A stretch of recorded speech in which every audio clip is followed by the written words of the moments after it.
जरा सी गर्मी आई नहीं, ठंडी बियर पिला दो, चिल्ड कोल्ड ड्रिंक पिला दो। हैं गन्ने का रस ना पिया जा रहा तेरा ते छोरे, और चैनल भी सब्सक्राइब ना होके दे रहा। चलो चैनल सब्सक्राइब करो, गन्ने का रस पियो और पूरा वीडियो देखो फटाफट। तो ये बात है साल 2019 की। मलयालम सिनेमा की एक बहुत बड़ी film starring Mohanlal ji, starring Prithviraj Sukumaran and also directed by Prithviraj Sukumaran, जिसमें ऑल्सो थे टोविनो थॉमस, मंजू वॉरियर, विवेक ओबराय और एक अच्छी खासी एंसेम्बल कास्ट थी। इन सब ने मिलकर एक फिल्म करी। फिल्म का नाम था लूसीफर और उस टाइम तक की मलयालम सिनेमा की सबसे बड़ी हिट थी। वो अंधा पैसा छापा था फिल्म ने। और अब इस साल फाइनली 2025 में जाके उस फिल्म का सीक्वल रिलीज हुआ है। फिल्म का नाम है एम्पुरान। एम्पुरान का सिंपल सा मतलब होता है राजा से ज्यादा भगवान से कम। और एल टू एम्पुरान यानी लूसीफर टू एम्पुरान मैंने उसी वक्त देख ली थी जब ये रिलीज हुई थी, यानी 27 मार्च के आसपास। लेकिन पंगा ये हो गया, मैं चाह रहा था, मैं सोच रहा था इसको मैं फटाफट से इसका रिव्यू रिकॉर्ड कर लूं, शूट कर लूं, डाल दूं, लेकिन मैंने सिकंदर देख ली इस बीच में भाई। और फिर जो मेरा हाल हुआ है भाई, बिस्तर से उठने लायक नहीं रहा मैं भाई। मेरी टांगे जवाब दे गई, घुटनों ने ले गए, हाथ जोड़ और बोला कि बस भाई आलेख माथुर, हमसे नहीं हो रहा। तो अब फाइनली मैं अपने होशो हवास में आया हूं, मैंने वापस सांसें अपनी पकड़ी हैं और अब फाइनली मैं आके आप लोगों के सामने रिव्यू कर रहा हूं एम्पुरान का। एंड मैंने एम्पुरान अकेले नहीं देखी है, मेरे साथ दो मेरे मलयाली चेटास भी थे जो कि बहुत बड़े मोहनलाल फैन है। तो फाइनली आज हम इस वीडियो में बात करेंगे कि क्या मलयालम सिनेमा फाइनली वो नंबर पेनिट्रेट कर पाएगा, वो 200-250 करोड़ वाला नंबर जो वो नहीं कर पा रहे हैं। 200 करोड़ तो मतलब बहुत बड़ी हिट हो जाती है वहां पे, तो क्या वो 300 करोड़ 400 करोड़ या उसके आगे जा पाएंगे? क्या ये एक अच्छी जेन्युइनली अच्छी फिल्म है? क्या ये लूसीफर से अच्छी फिल्म है? एंड सबसे बड़ी बात जो इतनी कंट्रोवर्सी इस फिल्म के साथ हो गई है, जो पूरा हिंदू मुसलमान और नॉर्थ वर्सेस साउथ वाला जो पूरा एंगल डाल दिया गया है, केरलाइट्स नॉन केरलाइट्स वाला, क्या वो जेन्युइनली स्टैंड भी करता है? क्या जिस तरीके से लोग इस फिल्म के बिल्कुल पीछे पड़ गए, एकदम इसको बैन करवाने में लग गए, कट्स लगाओ, माफी मांगो, सीबीआई लगा दिए, ईडी लगा दिए, सब लग गया इस फिल्म के पीछे, क्या वो जेन्युइनली सही है? आइए इस वीडियो में ये सब बातें करते हैं। वीडियो को पूरा एंड तक देखना शुरू करते हैं।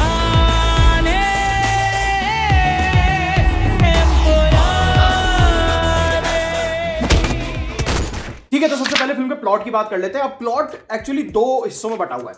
एक तो केरला की पॉलिटिक्स ऑफ कोर्स, जो कि पहली फिल्म में भी थी, सारी बात ही उस बारे में हो रही है, सारी कहानी उसी से चल रही है। दूसरा जो है that is a revenge story. अब पिक्चर शुरू होती है कहीं अर्ली 2000s में, इंडिया में दंगे हो रहे हैं दो धर्मों के बीच में। एक धर्म के लोग एक दूसरे धर्म की बहुत बड़े स्टेटस वाली एक हिंदू लेडी के पास जाते हैं, उनसे मदद मांगते हैं, उनसे शरण मांगते हैं, वो उनको शरण दे देती हैं। एंड बहुत एक अच्छी बात वहां पे कही गई है कि ये जो दंगे हो रहे हैं ये धर्म के बारे में नहीं है। अपने आने वाली पीढ़ियों को ये बात जरूर बताना, it was never about the religion. ये हमेशा से सिर्फ और सिर्फ पॉलिटिक्स के बारे में थी और उसी के बारे में ही रहेगी। तो कभी किसी एक धर्म से या एक धर्म के लोगों से नफरत मत करना। उसके बाद कुछ ऐसा होता है कि वहां जो लोग आते हैं शरण लेने, या और भी जो लोग होते हैं वो नहीं बच पाते, उनमें से कोई एक ही बचता है। एंड वो जो सीन है भाई, वो इतना मतलब क्या बताऊं मैं, तुम्हारा झंझोड़ देगा तुम्हें। अगर तुम कमजोर दिल के हो ना मेरी तरह, तो भैया तुम्हारे आंसू भी आ जाएंगे, तुम्हारे रोंगटे खड़े कर देगा वो सीन। उसको उन लोगों ने इतना रियल रखा और इतना दर्दनाक रखा है ना कि भाई मैं बता नहीं सकता सीरियसली। अब यहाँ से कहानी शिफ्ट होती है प्रेजेंट टाइम में, केरला में। केरला की जो पॉलिटिक्स हमें लास्ट टाइम दिखाई गई थी कि स्टीफन नेडुम्पल्ली कहीं चले गए हैं, उनकी एक्चुअल पहचान हमें बता दी गई थी that he is not Stephen Nedumpally, he is Lucifer, he is Abram Qureshi. तो फिल्म में बताया गया कि बेसिकली दुनिया को दो नेक्सस चलाते हैं, एक है गॉड नेक्सस, एक है devil nexus. God nexus China से ऑपरेट करता है, चाइनीज कार्टेल उसे ऑपरेट करता है, एंड डेविल नेक्सस को चलाता है अबराम कुरैशी। लेकिन कुछ ऐसा घट गया है केरला की पॉलिटिक्स में, कुछ ऐसे लोग एंटर हो गए हैं जो केरला को, केरला के लोगों को, केरला के नेचुरल रिसोर्सेज को नुकसान पहुंचाना चाहते हैं, और जिनके नाम भी काफी सिमिलर साउंड करते हैं रियल लाइफ लोगों से। जो विलन है फिल्म के, जिनका नाम है बाबा बजरंगी। अब वो किससे मैच करता है नाम, क्यों ऐसा नाम रखा गया, थोड़ी रिसर्च खुद भी करो यार, हम ज्यादा ऐसे नहीं बता सकते भैया, चैनल रिस्क में आ जाएगा, तुम समझो बात। ज्यादा पॉलिटिकल हम नहीं हो सकते, अभी एक चीज से जूझे हम, वो भी नहीं बोल सकता हूं मैं इस वीडियो में। तो बाबा बजरंगी अब केरला की पॉलिटिक्स में क्यों आ रहा है, क्यों आना चाहता है, उससे केरला के लोगों को, उनकी पॉलिटिक्स को क्या नुकसान होगा, और ये पूरी कहानी स्टीफन से या अबराम कुरैशी से कैसे जुड़ी हुई है, और वो जो शुरू में दंगे हुए हैं वो है कौन आखिर में जो लड़का बच गया है, और वो सब रिवेंज ये क्यों चाहते हैं, ये कहानी इंटरट्वाइन होती है, एक साथ आती है, एंड एंड तक आते आते एक ठीक ठाक सा एवरेज सा नरेशन बना देती है। ऑलराइट, अब अगर कैरेक्टर्स की बात करें तो again title character Mohanlal ji के पास है, लेकिन फिल्म बहुत ना अलग तरीके से लिखी गई है, कैरेक्टर्स बहुत ही अलग तरीके से लिखे गए। अगर मैं मोहनलाल साहब की बात करूं, 3 घंटे की फिल्म में मुश्किल से मुश्किल 30 मिनट के लिए है वो। बट कहानी इस तरीके से लिखी गई है कि वो उनका इंपैक्ट पूरी पिक्चर में है। अगर वो नहीं भी है तो या तो उनके बारे में बात हो रही है या ये बात हो रही है कि जब वो आएंगे तो क्या होगा, मतलब एक्सटेंडेड कैमियो की तरह इस फिल्म में उनका रोल कह सकते हो। Same goes for Prithviraj Sukumaran, वो तो शायद 10 मिनट के लिए ही है, लेकिन जो स्टार है फिल्म की दैट इज मंजू वॉरियर। भाई क्या काम किया है उन्होंने। स्पेशली क्लाइमेक्स से थोड़ा पहले एक सीक्वेंस आता है जहां वो तिरंगा साड़ी पहन के IUF जो उनकी पार्टी है उनको संबोधित करने जाती हैं, पुलिस उनको पकड़ने आती है and there she says handcuff me. वो भाई क्या अमेजिंग लिखा हुआ सीन है, और उस सीन में आपको पता भी चलेगा कि किस तरीके से मैनिपुलेट किया जा सकता है आम आदमी को, किस तरीके से करती है हमारे पॉलिटिशियंस, हमारी पार्टीज किस तरीके से मैनिपुलेट करती हैं आम आदमी को। लेकिन वहीं दूसरी तरफ अगर मैं बोलूँ तो जिसने मुझे डिसअपॉइंट किया दैट वाज टोविनो थॉमस। भाई कितना बढ़िया एक्टर है वो आदमी यार, उसके साथ क्या किया इस फिल्म में भाई, मेरे को बहुत पसंद है टोविनो थॉमस। चाहे वो मिनल मुरली हो, चाहे 2018 हो, वो हमेशा आइडेंटिटी हमेशा अच्छा काम करते हैं यार, उनको कुछ दिया ही नहीं है। बहुत ही वीक राइटिंग का वो सब्जेक्ट हो गए इस फिल्म में भाई। I was really disappointed to see, क्योंकि पहली फिल्म में उनके सीन्स कम थे, फाड़ के रख दी थी उस आदमी ने, कुछ दिया ही नहीं है करने को। जो दो विलन्स बने सुकांत गोयल और अभिमन्यु सिंह, उनका काम भी बहुत सेटिस्फैक्टरी सा है, मतलब एक वन टोन काम उनको दे रखा है कि बस ये आपको सबको घूरते रहना है, गुस्से से देखना है, बस यही है उनका। अच्छा, अपने हॉलीवुड कोटे से जेरोम फ्लिन भी आए इसमें, उनको आपने देखा होगा पहले गेम ऑफ थ्रोन्स में, वो भी है, उनको भी कुछ करने को है नहीं उनके पास, बस ले लिया नाम के लिए ले लिया उनको। सो अगर मैं बात करूं फिल्म की डायरेक्शन की, तो डायरेक्शन पिक्चर का अच्छा है। पृथ्वीराज सुकुमारन ने कहीं ना कहीं एक वीक स्टोरी लाइन को अपनी डायरेक्शन से थोड़ा बहुत संभाल लिया है। कुछ सीन्स जेन्युइनली बहुत ही बढ़िया लिखे हुए हैं, एक तो स्पेशली, और जिस तरीके से उनको फिल्माया गया वो भी बहुत अमेजिंग है यार। एक तो इंटरवल ब्लॉक पे एक सीन है जहाँ पे मोहनलाल जी अपना चश्मा उतार के फाइनली अपनी आइडेंटिटी रिवील करते हैं ड्रोन कैंप पे।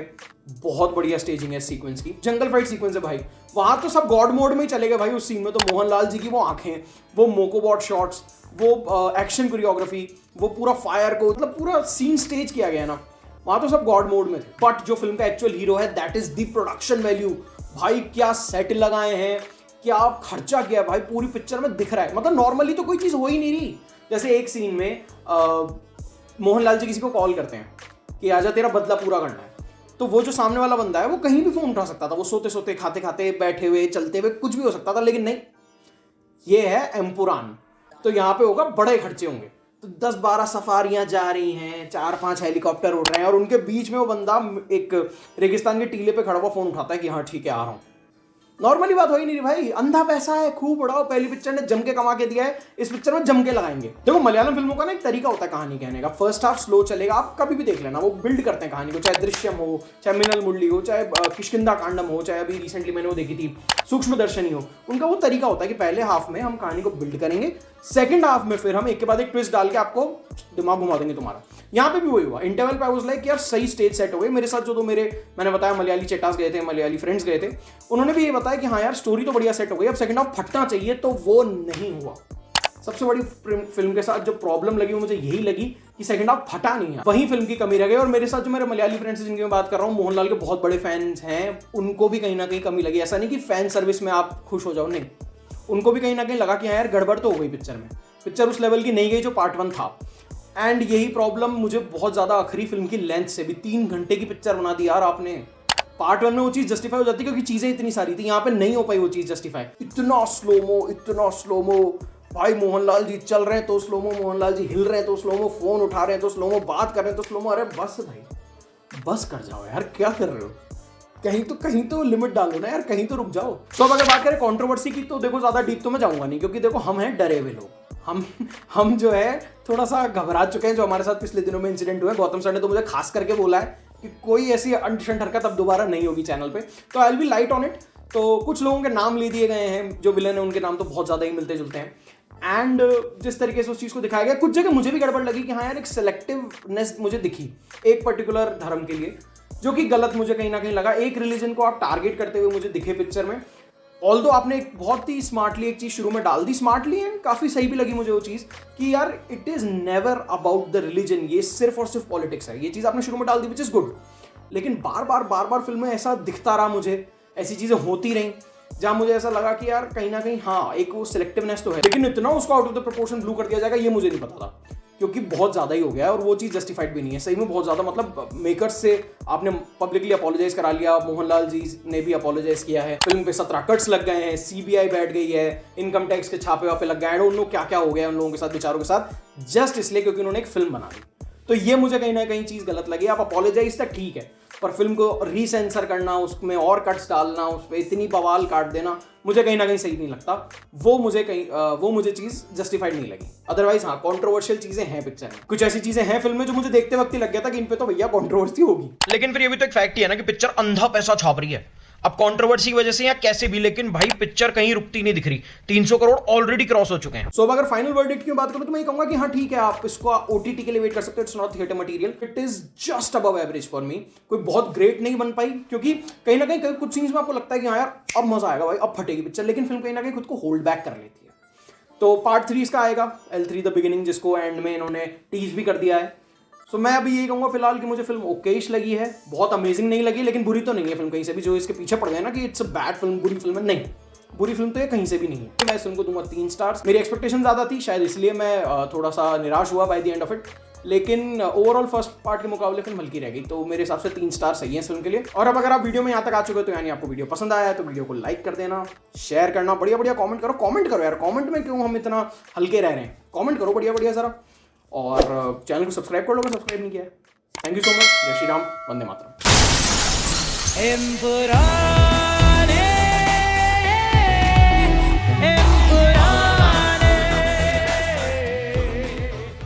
जबरदस्ती मजाक मत लो, जीवन को मजाक में मत लो भाई साहब।